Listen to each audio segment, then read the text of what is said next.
ఈరోజు సోమవారం లింగాష్టకం చదవబోతున్నా. బ్రహ్మమురారి సురార్చిత లింగం నిర్మల భాసిత శోభిత లింగం జన్మజ దుఃఖ వినాశకలింగం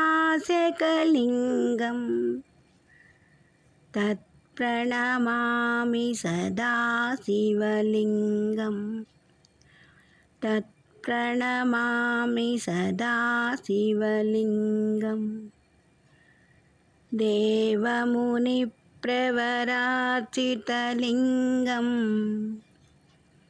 కామదహన కరుణాకరలింగం రావణదర్ప వినాశకలింగం తత్ప్రణమామి సదా శివలింగం తత్ప్రణమామి సదా శివలింగం.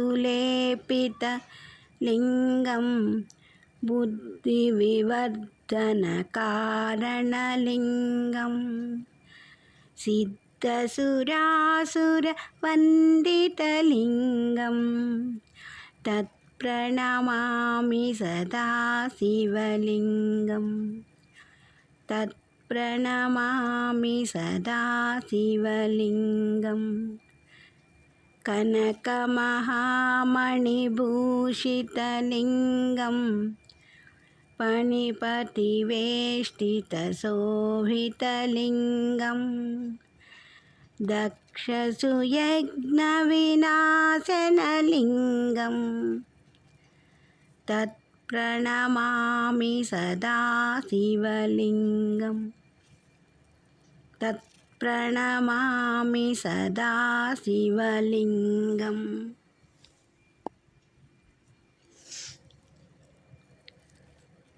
కుంకుమచందనలేపితలింగం పంకజహార సుశోభితలింగం సంచిత పాప వినాశకలింగం తత్ప్రణమామి సదా శివలింగం తత్ప్రణమామి సదా శివలింగం దేవగణార్చితసేవితలింగం భావైర్భక్తిభిరేవ చ లింగం దినకరకోటి ప్రభాకరలింగం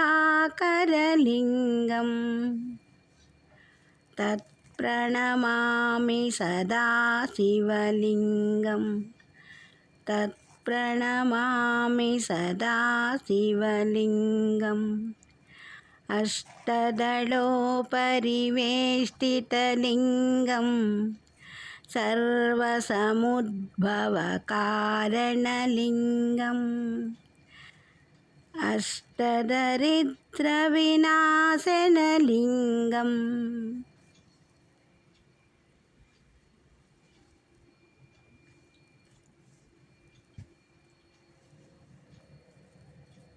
తత్ప్రణమామి సదా శివలింగం తత్ప్రణమామి సదా శివలింగం సురగురు సురవర పూజితలింగం సురవన పుష్ప సదార్చితలింగం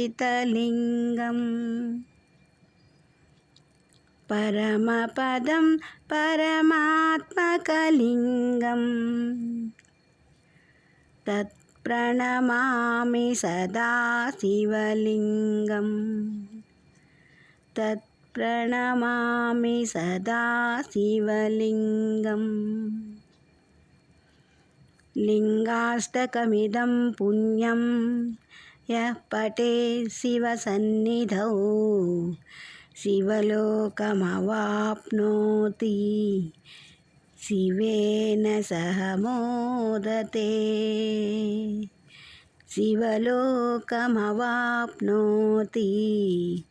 शिवेन सह मोदते।